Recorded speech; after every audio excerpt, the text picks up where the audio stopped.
respected guests, and dear audience. Assalamu alaikum and good evening. This is Bainazir Rahman, Assistant Professor of Finance, Northern University, Bangladesh. Welcome you all to the webinar on entrepreneurship and future of work. Entrepreneurship is a buzzword for this modern world. It's like a hotcake for the fresh grad, as due to job market crisis, people are moving forward towards self-employment. This evening, it's my privilege to be shared the screen with our chief guest, Professor Dr. Abu Yusuf Muhammad Abdullah, Honorable Chairman, NUB Trust. The session is being chaired by Professor Dr. Anar Hussain, Honorable Vice Chancellor, Northern University, Bangladesh. We also have with us Professor Dr. Muhammad Ikramul Islam, Honorable Treasurer and Dean, Faculty of Business, Northern University, Bangladesh.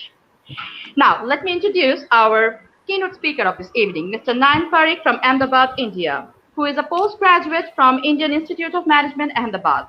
Mr. Parikh is the Managing Director of Nayan Parikh and Consultants, a consultancy firm engaged in providing advisory services in the field of infrastructure, projects, finance, and strategy management. The services are provided to various government and private sector units.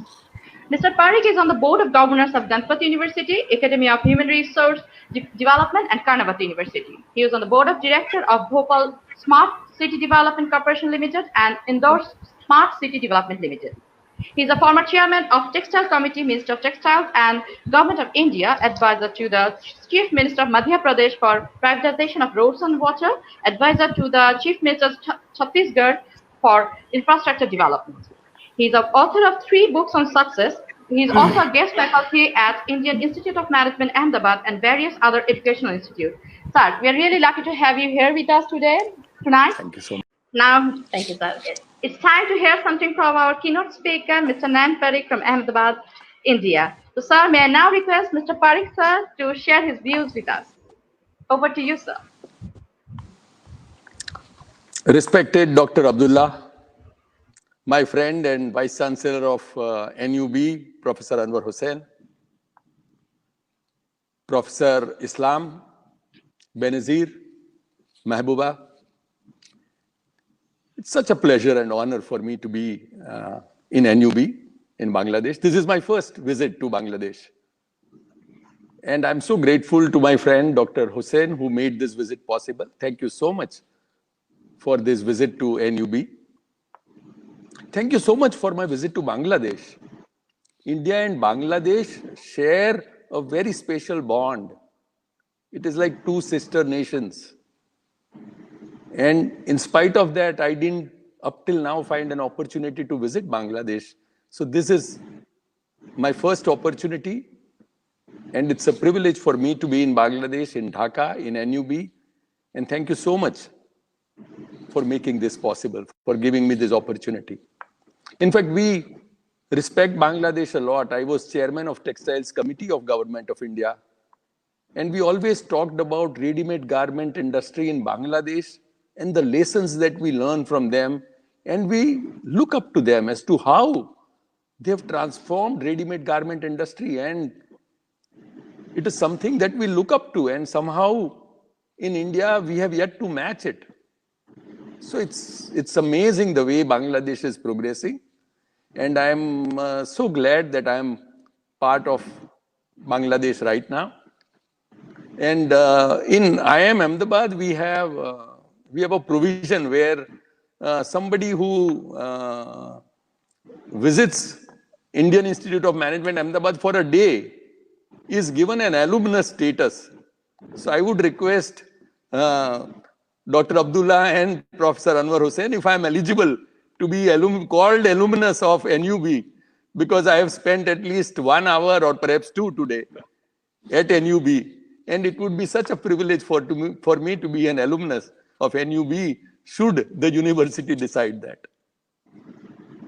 Having said that, I think it is such a difficult situation to speak after Professor Abdullah, because he's like an opening batsman, you know. I think Bangladesh and India both play cricket. And in 2020, if Dr. Abdullah starts an opening, then it's very difficult for somebody to match it. So this kind of passionate speech coming from an entrepreneur about enterprise and entrepreneurship, I'm now trying to match that and deliver something of value to all of you. But thank you so much, Dr. Abdullah, for creating an atmosphere for enterprise, for entrepreneurship, for future, for tomorrow, for Bangladesh, for India. I think you made a landscape which is so engrossing, so enveloping that I step in and start in that great energy that you have created in this webinar. Let me talk about entrepreneurship and then future of work in that order. What is entrepreneurship? I think Dr. Abdullah has started it, and let me concentrate on 4 mindsets that I think makes an entrepreneur. First requisite for an entrepreneur, for a person to be an entrepreneur, is risk-taking capability. Are you a risk taker? Are you ready to put online what you have for what you seek? When perhaps Dr. Abdullah started this university in 2002 or 5, he put a lot of his energy, time, money, effort there for a risk. He had a dream of creating a university which today employs 250 faculty, maybe 20,000 plus students. So he put on stake, he put everything that he had in terms of his resources, in terms of his time and energy and money for something that he dreamed. And for that dream, he did that. And today the dream is realized. But so many people don't realize their dreams. Are you ready to take that risks? I want NUB graduates, alumni to be entrepreneurs. Do you want to be job seekers or job providers? How do we create an atmosphere in NUB where our graduates, where our alumni, where our professors are entrepreneurs? And I say entrepreneurs because I feel that entrepreneurs doesn't mean that you own business. Mahatma Gandhi in India was an entrepreneur. He took the risk. He put his life at stake and got freedom for India. Professor Anwar Hussain is a vice chancellor. Also, he's an entrepreneur. And I would tell you in 2-3 minutes that I'm going to talk about as to how each one of us can be an entrepreneur in whatever we are doing. How do we have the risk-taking capability? How do we create a business? And for that, we take necessary risks. Like in today's scenario, if we are talking about educational programs and online learning, how would a university take necessary risks? How do we? Harvard decided this year that they are not going to have any face-to-face classes, which means that all the classes would be online. Now, that is something that they announced right now. And now they are putting all their resources, and also at Indian Institute of Management, we are putting all our resources as to how to make online education very engrossing. It is easy for people to create an energy in a classroom because there you are face to face. You have vibrations, you have aura around you. You create an energy. But how do you create that magic in an online class? Harvard is doing it. IIM Ahmedabad is doing it. I'm sure in NUB we are doing it. How do we take necessary risks? How do we offer new programs? How do we encourage entrepreneurship? How do we say that we are behind the students who graduate and alumni who want to be entrepreneurs? How do we create, in Ganpat University, we have created a fund where the university has an incubation center where the entrepreneurs are given not only help of the university, but also funding. Can Professor Abdullah also create a venture fund? I am part of Lead Angel Fund in India, in Ahmedabad, where we invest in startup ideas. Can we create that in our university? I think that would be a risk because we would be putting our money at stake. But then we are also encouraging our alumni, our students to be entrepreneurs. I think it would be great if we can take initiative and create some kind of an ecosystem in our university where risk-taking is rewarded, where risk-taking is awarded, where we pat the back of somebody who has failed but who has tried. How do we create that atmosphere? That is a risk taker mentality, frame of mind, which I think is a must for an entrepreneur. Second characteristic of an entrepreneur is leadership. Do you have a mindset of a leadership? Then you are an entrepreneur. Are you providing leadership to your own group? Leadership means when you are responsible for others, when you are responsible for action of others, when you are responsible for their failures, when you are proud for their achievements and successes. It is like Professor Abdullah and Professor Hussain, who are responsible for the whole university. So they are responsible for 250 faculty members, for whatever failures that the professors do, for whatever programs that they don't work. University takes the responsibility. They provide the leadership. They say, okay, we are ready to take the responsibility of your failures. But go ahead and create a new world. Go ahead and do something which is making the university proud. We are the leaders and we take your responsibility. We are here for you. We have your back. I think we create that atmosphere. Then we create an atmosphere where people try new initiatives, where people innovate, where people know that it's okay to fail, but it's not okay to not do anything. It's not okay to just sit and do nothing. And it's okay to reach for the sky and the moon and not get it. How do we create that leadership? I think wherever there is that leadership mindset, there is an entrepreneurial mindset. Third characteristic that I see in an entrepreneur is optimism. I heard that in Dr. Abdullah's speech. When he spoke, there was optimism. We are in a post-COVID situation, but his voice had the energy of a young entrepreneur who is facing the world. How do we spread this optimism? Recently, I was on a TV panel discussion, and a leading economist was talking about post-COVID situation in India, that after India is born, post-independence, this is the worst year that the country is facing. There were 4 years after independence where India's GDP was negative. And this year it is going to be the highest negative GDP that we would witness. Times are difficult. The world is grappling with situation. How do we create and maintain optimism in this kind of times? And I have seen that it is the perspective, it is the glasses that you wear. In NUB, what kind of glasses do we provide our students and professors? This is the perspective through which we interpret what is happening outside. And if these glasses are dark, I would see dark. And if these glasses are full of optimism, I would see what Professor Abdullah talked about in terms of positivity. An entrepreneur is necessarily an optimist. He talked about Mukesh Ambani. And in these difficult times, he attracted the highest foreign direct investment by Google and Facebook in Jio. The highest ever in the worst year in India's independence history. It is what we create this world to be. So there would be difficulty in, I don't know if Hindi is understood, but in Hindi we say, andhera ghana hai, par diya jalana kahan mana hai.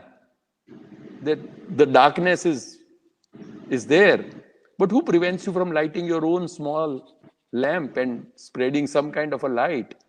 That optimism is what keeps an entrepreneur going in difficult times and in the times where you start. And I now come to the most important mindset of an entrepreneur, and which is of action. We are professors and we talk at times, but somebody needs to take action. I would request if we can convert this webinar into action hour. What do we do? I talked about 4 perspectives. Can we say that all the people who are in this webinar would take some action? Otherwise, it is like a good story, a good katha, where you go there, you feel good.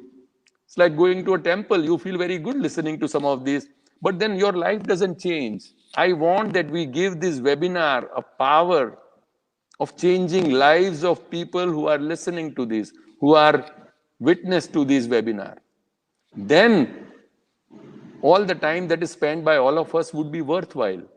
How do we convert action out of what we talked about? I have talked about risk.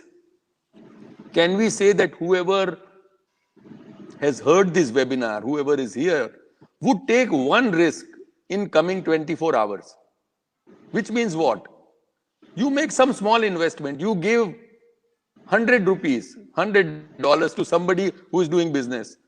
You take one risk in your life if you have not taken it up till now, as you think appropriate. Otherwise, risk taking is never understood fully. It is not a theory. It is something where your heart would pump and still you would do it. As we call in Hindi again, dar ke aage jeet hai. So there is dar, there is a cough, but beyond that there is victory. How do we create that skill of risk taking in our NUB students and alumni, that they take some risks? So which means that all of them will have to invest in coming 24 hours, even one small amount, in whatever that they trust, in whatever that they believe in. That is important. In terms of leadership, how in 24 hours each one of us would take responsibility of one more individual. If you are a student, be responsible for some group assignment where you take the lead and where you say, okay, I would do this assignment and I'll be responsible for everybody. How do we create that situation? In optimism, find out that in post-COVID, what is the best that you can do? How can you make this year the best year of your life? Like Mukesh Ambani did. How do you create a new opportunity, like as he said, like a phoenix? How do you create a new situation from something which is so dark, so difficult, so gloomy for all of us? So I feel that action orientation. Otherwise, in our IIM Ahmedabad, we very fondly call it paralysis of analysis. That we are all MBA students, we graduated as MBA, so we keep analyzing. We know how to analyze situation. Probability of this is this. If you do this, this would happen. But finally, in terms of taking action, we would do nothing. It is like swimming by lessons, you know. So you would say that, okay, one hand goes like this, then second at 20-degree angle, and that there is a risk of drowning, which is 1% or 99% probability of not drowning. But finally, you will have to plunge in, go into the water and swim. So how do we create that urgency of action? How do we create an incubation center? And I am part of quite a few incubation centers here, where we actually create an ecosystem where students come with ideas, wild ideas, nice ideas, great ideas, some foolish ideas, some ambitious ideas, and then we start working at it and create prototype and create models and create business plans. Arrange finances for them. As lead angels, we invest in early startups. So we create everything where a student comes with an idea and walks out with a startup unit. How do we build up that in NUB? How do we take a small step with this webinar, which creates a big action of entrepreneurship? I would be very glad, I would consider it very fortunate and a privilege for me if this webinar starts that ecosystem of entrepreneurship at NUB, and I would be very happy to associate with that in any manner which is possible. So much for entrepreneurship. Let me now move on to the second part of the topic, which is future of work. And when I say future of work, I know that students of NUB and alumni would have 20 to 30 years of their future life in which they would work and contribute to the society. What would their working life be? What is the future of work going to be, say up to 2040 or 2050? For that, let me take you through the whole journey of first past of the work, present of work, and then future of work, so that it creates the right tone. About 100, 150 years before, most of the work happened in farms by man and animals. Most of the times, man and animals did everything that required to be done. And then came industrial revolution. Machines were invented.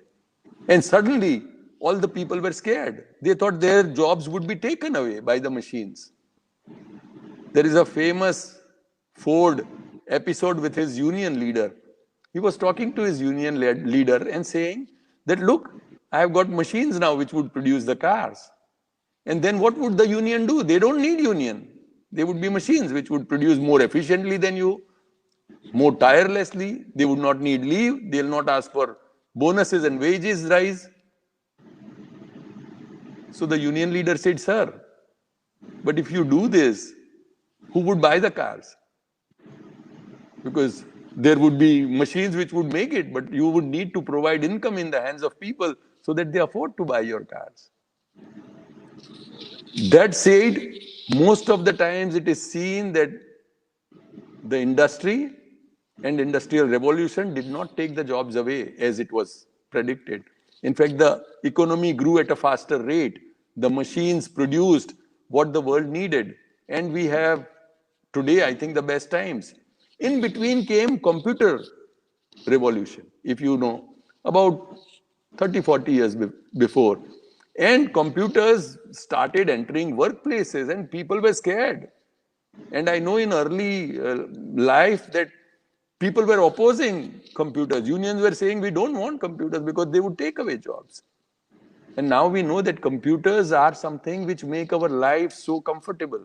They do all the tasks that we don't want to do ourselves. We have machines which would do work that we don't want to do. And now, today we are at the stage of what we call intelligence revolution. What is intelligence revolution? We have artificial intelligence, and artificial intelligence which can be 1 million times more efficient than human intelligence. So it is like earlier times we had cars which were denominated as horsepower, that this car is 10 horsepower, 5 horsepower, because it could do work which 5 horses could do. In the US, horse population before 100 years has now come down to about 10% because horses are no longer required to do any work except for entertainment and recreation. I'm saying that now human intelligence is getting challenged by intelligence revolution. Artificial intelligence is taking over so many jobs. How much we pay for a ticket is decided by artificial intelligence. It works out as to how many seats are empty, how many hours it is before the departure of flight, and then the moment there is more and more demand for the ticket, you and I don't decide, or marketing manager of an airline doesn't decide what is the price. It is decided by artificial intelligence. And it is artificial intelligence which keeps improving itself, which means that it evaluates that if so many airplane seats have remained vacant, it means that pricing was not correct, because you could have reduced price a little lower so that people would have bought the ticket and the seats would have been completely utilized.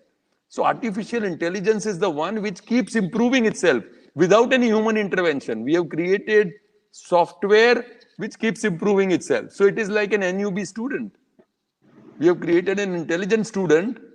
Now he doesn't depend on us. He would keep on improving his intelligence as he works for next 20, 30 years. Our professors are not required. Conversely, we can't even stop his intelligence, which means I can't tell him now to don't progress beyond this. No. Why did you think beyond this? He would do his own thinking. He would improve his own intelligence. Similarly, like human beings, artificial intelligence keeps improving itself. We have robotics, robots which are more precise than human beings. So many medical surgeries are now done by robots because they are more accurate. They don't have any other kind of scope of error, and they are much more efficient and quick than a human doctor. So we have robots which are efficient, which can easily do what human beings do. There is an estimate which was asked as to at what point of time we think that artificial intelligence would be able to do everything that human can do. When would artificial intelligence be equal in all aspects in terms of what it can do with human intelligence. And most of the scientists who are well versed with it say that it would take about 20 years. So say by 2040, there is nothing which a human intelligence can do which artificial intelligence cannot do. Right now, we have a long way to go with all those smart robots. Still, we don't have a robot which would get up and open the door for you. We have things which are getting done. We have cars which drive themselves. We have jobs of drivers which would be lost today because the cars would drive themselves.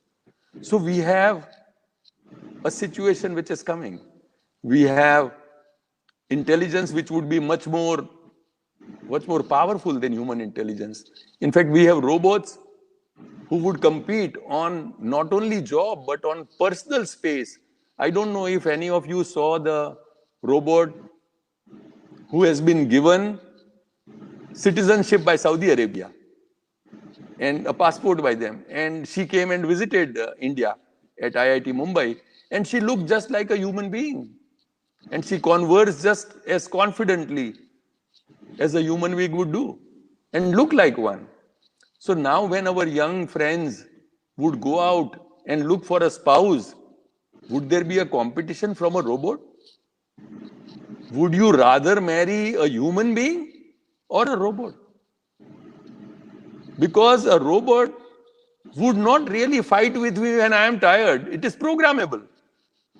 So when I come home and I am tired because I had a situation at office, then she can't be angry at me.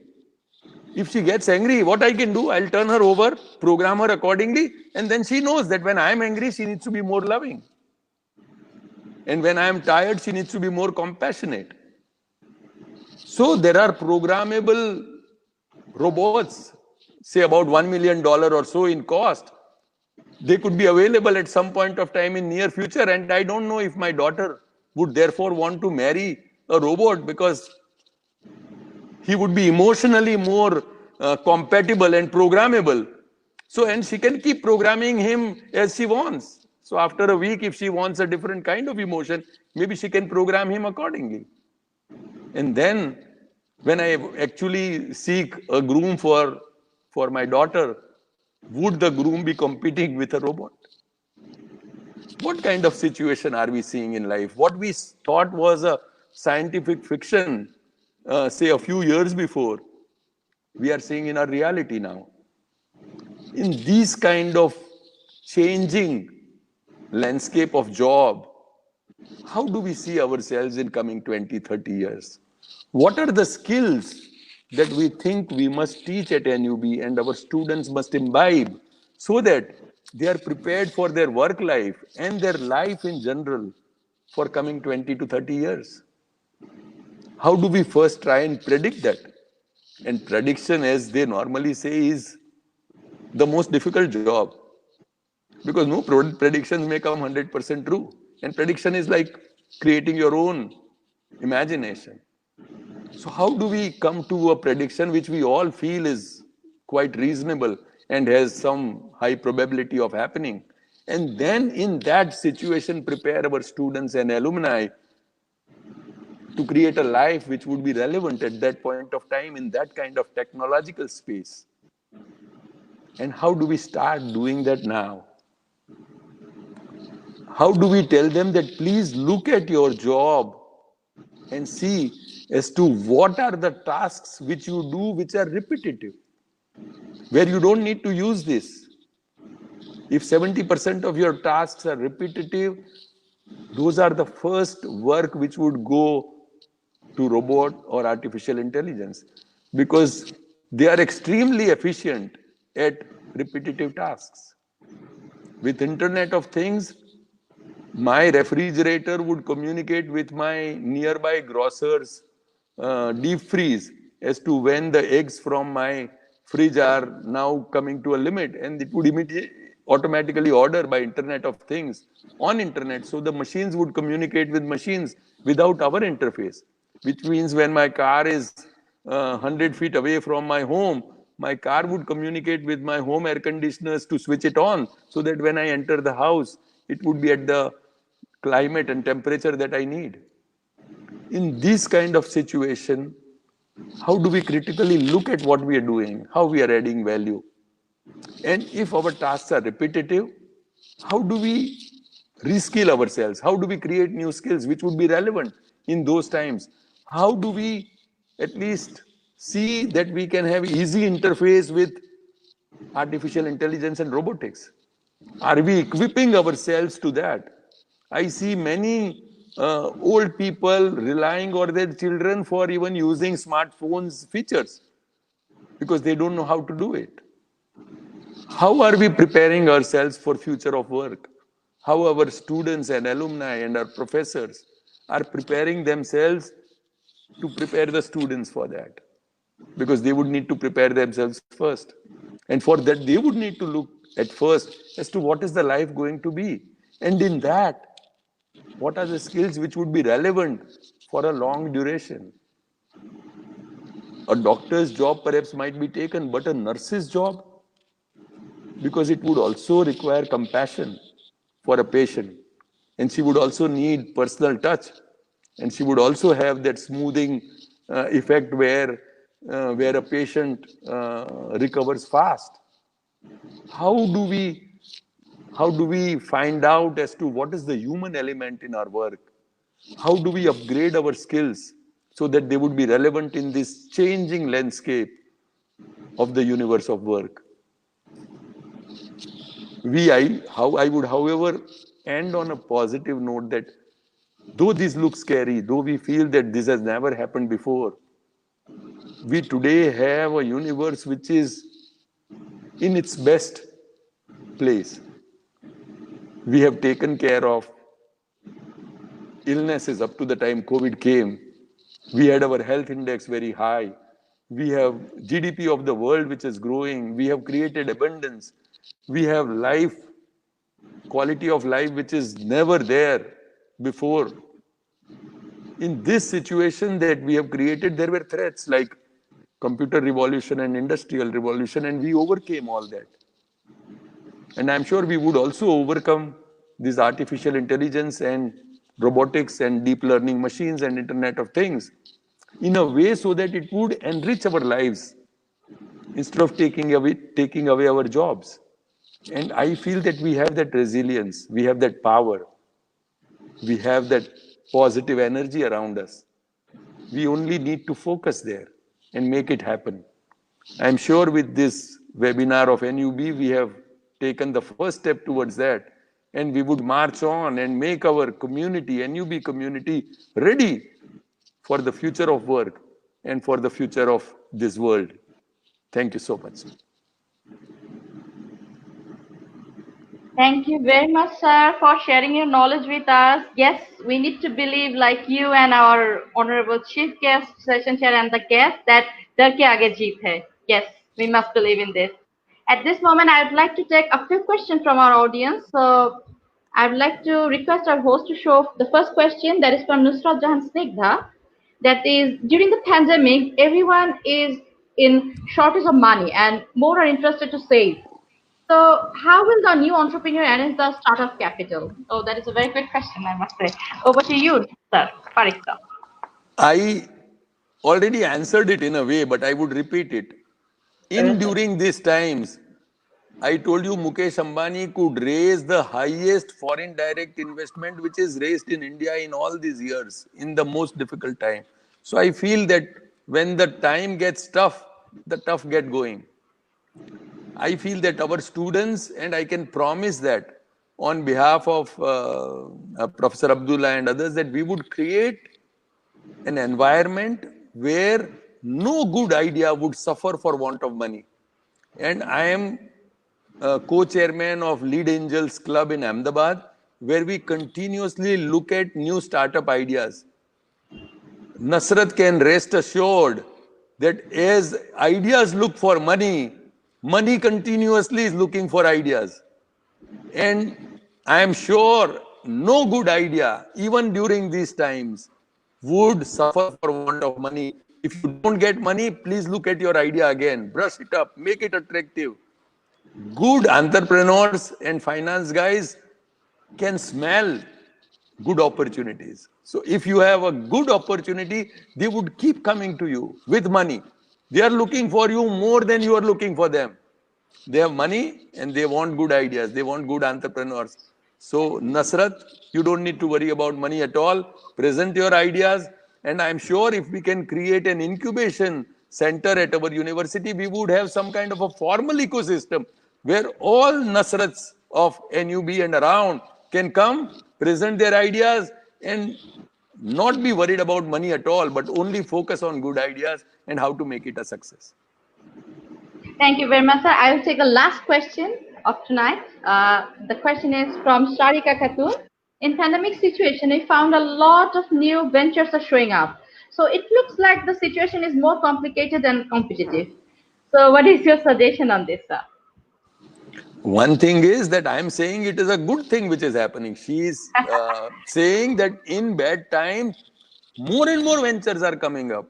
In fact, if they came in less number, I would have been worried that why more ventures are not coming, because people are now pessimistic. They don't want to come up with new ideas. They are shy. They are afraid. They don't want to try out new things. I think if the new ventures are showing up, there is more capital. In fact, if you see in the US, there are people who are holding their capital because they don't find good ideas in these times. So some of the funds are keeping up to 60% of their money liquid. They are not investing in it because they are not finding good opportunities coming up. So if Sharika has a good opportunity, good venture proposition, I feel this is the best time, because the money is looking for, too much money is looking for too few opportunities, because there are just not enough courageous people like her who are coming up with venture, and therefore she would always find that money would be available, but ideas are difficult because your mind is low, you're not thinking positively, all the ideas don't appear very bright to you, so you are not coming up with ideas. The moment you would, I think more and more money is chasing and looking for great ideas. Thank you very much, sir, for your explanation. I'm sure our viewers have learned a lot from you today.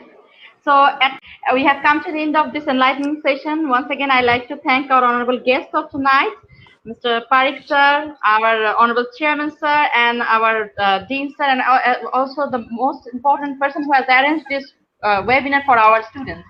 I also like to some people who have who has contributed a lot to make this program a great success. I'd like to thank Dr. Javed Mahmood, head of our department. I'd like to thank Mahbooba for hosting this program with me. I'd like to thank Shirin Shakil and Dr. Mashuk Zaman for arranging the student affairs and the whole team. I'd like to thank the whole team as well. And last but not the least, I'd like to thank my students who are the viewers of today. Sure. To this program, and they are with us in this live. Thank you for they're with us in this program. On this note, I'm Benazir Rahman saying goodbye to all of you. Have a great evening. Stay safe. Assalamu alaikum.